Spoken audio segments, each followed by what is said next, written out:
Donc moi je suis cardiologue au CHU de Nancy avec un fort tropisme pour la rythmologie interventionnelle. Et donc en ce qui concerne le CG, c'est un outil qui est pas cher, qui est non invasif, qui est sous-utilisé à mon avis, et pourtant c'est l'outil de base pour les cardiologues. C'est vraiment le premier élément qu'on va réaliser après un examen clinique et l'interrogatoire du patient. C'est un examen qui permet d'avoir des informations et sur le plan diagnostique, mais sur le plan pronostic et la stratification du risque. Et je voulais citer mon mentor, Hein Wellens, que j'ai eu l'opportunité de côtoyer, et qui disait systématiquement, ça il le répétait sans cesse, que la stratification du risque, c'est un des éléments les plus importants en termes de recherche, et notamment la stratification du risque de mort subite cardiaque, puisque c'est une des modalités de décès extrêmement fréquentes chez les patients. Et simplement pour faire la relation sur le plan diagnostique et sur le plan pronostic, j'avais été à l'époque extrêmement frappé, mais l'école hollandaise, c'est l'école qui a inventé l'électrocardiographe. J'avais été surpris à l'époque de voir ses capacités d'analyse de l'ECG extrêmement fines, extrêmement poussées, et des corrélations qu'il était capable de faire entre l'ECG d'un cas clinique d'un patient qui était décédé pour lequel on avait le cœur qui était montré et qui était découpé en direct dans la salle de staff, où il était capable de prédire la dilatation cardiaque, l'existence de fibrose, l'existence d'infarctus, même non transmuraux à l'époque. Donc c'est vraiment une puissance extrêmement importante, l'ECG, et encore une fois, qui, à mon avis, est sous-utilisée. Et puis le deuxième qui m'a beaucoup marqué, à la Lariboisière, Philippe Croumel, qui a inventé le triangle qui porte son nom maintenant, et pour lequel vous avez les différents ingrédients qui sont susceptibles d'aboutir à un trouble du rythme cardiaque, et notamment les troubles du rythme ventriculaire. Donc vous avez le substrat, et le substrat, séquelles d'infarctus ou autre chose. Pendant longtemps, on l'a évalué avec des moyens très rudimentaires, qui étaient l'analyse de la fraction d'éjection ventriculaire gauche et la stimulation ventriculaire programmée pour induire des troubles du rythme ventriculaire. Et puis le développement des outils modernes a permis maintenant d'utiliser d'autres moyens, notamment l'imagerie et la génétique, avec en tête l'IRM en ce qui concerne l'imagerie et la détection de fibrose, comme le disait tout à l'heure Jérôme, en ce qui concerne la présence de rehaussement tardif. Et puis les deux autres éléments, en fait, c'est le système nerveux autonome, et pendant longtemps, on a fait beaucoup d'analyses sur la variabilité du rythme, heart rate variability, qui était un des éléments prédictifs très importants, puisque le système nerveux autonome joue un rôle dans l'induction des troubles du rythme ventriculaire. Et puis le trigger, la gâchette, en français, comme on l'appelait à l'époque, c'est les extrasystoles ventriculaires.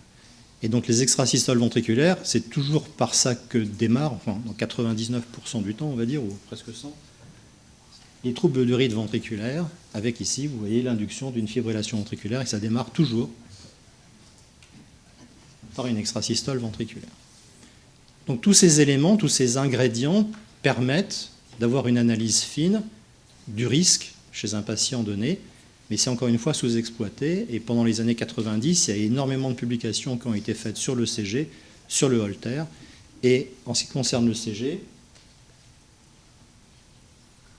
vous avez des centaines de paramètres qui peuvent être mesurés en fait sur l'ECG. On peut mesurer bien sûr l'onde P, l'amplitude, la largeur, le PR, etc. Mais vous avez aussi tous les paramètres d'amplitude, de durée de chacun des signaux.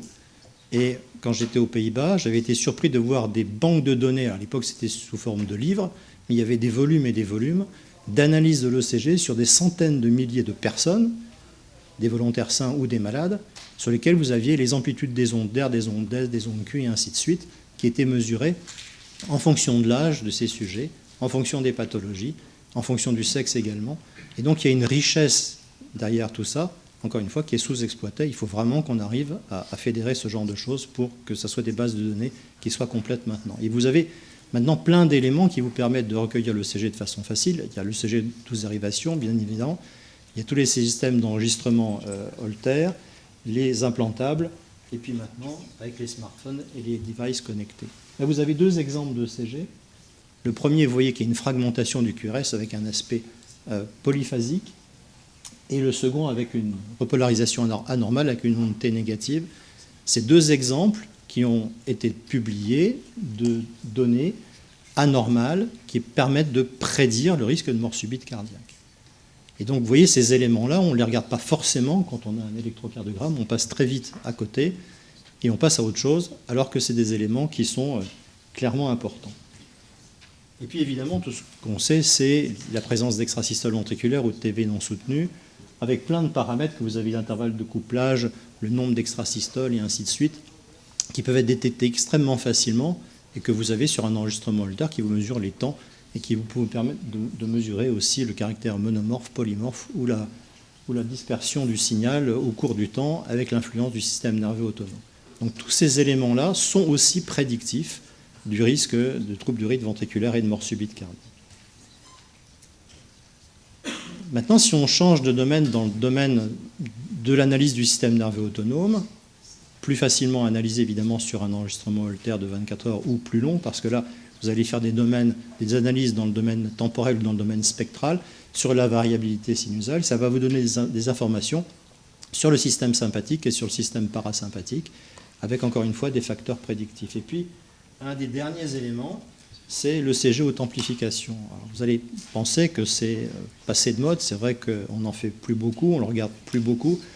Et sachez qu'il y a une start-up actuellement française qui est en train de travailler dessus parce que le problème de ce signal, c'est le bruit de fond. Et arriver à supprimer le bruit de fond, c'est compliqué. Et donc, il y a actuellement cette start-up, je ne peux pas vous en dire plus pour l'instant, mais en tout cas, il y a une start-up qui travaille énormément dessus et qui a déjà des résultats cliniques extrêmement prometteurs. Et la différence par rapport aux deux autres éléments qui étudient la gâchette, respectivement, et puis le système nerveux autonome, c'est que là, on va rechercher des anomalies structurelles.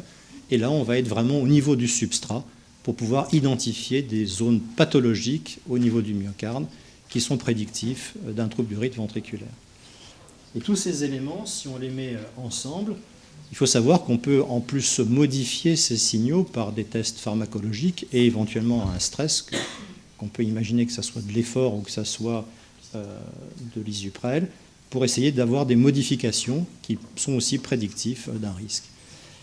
Et donc, je pense que si on utilise vraiment le CG de façon importante, on va pouvoir arriver à phénotyper des ECG et identifier chez certains patients des profils plus à risque que d'autres. Évidemment, en termes d'étapes, il y a des nécessités pour aboutir à ça, et on n'est pas encore au bout. Mais en tout cas, le premier élément, c'est d'avoir des signaux qui sont digitalisés. Tous les ECG modernes que vous pouvez acheter permettent ce genre de choses. Donc il faut les utiliser et pas les ECG entre guillemets papier traditionnels et anciens, et notamment les monopistes. Et puis la deuxième chose, c'est le transfert de données. Donc ça, on vous l'a expliqué tout à l'heure, ce genre de choses est maîtrisé, et donc c'est relativement facile. La partie la plus difficile, ça va être toute cette analyse derrière les différentes composantes du QRS, mais pas que du QRS, parce que je vous parle de la mort subite cardiaque, mais il y a tout le problème des arythmies supraventriculaires et de l'ondopée qui vont pouvoir être analysées. Et donc ça, c'est du développement qui est nécessaire à réaliser. Voilà, je vous remercie.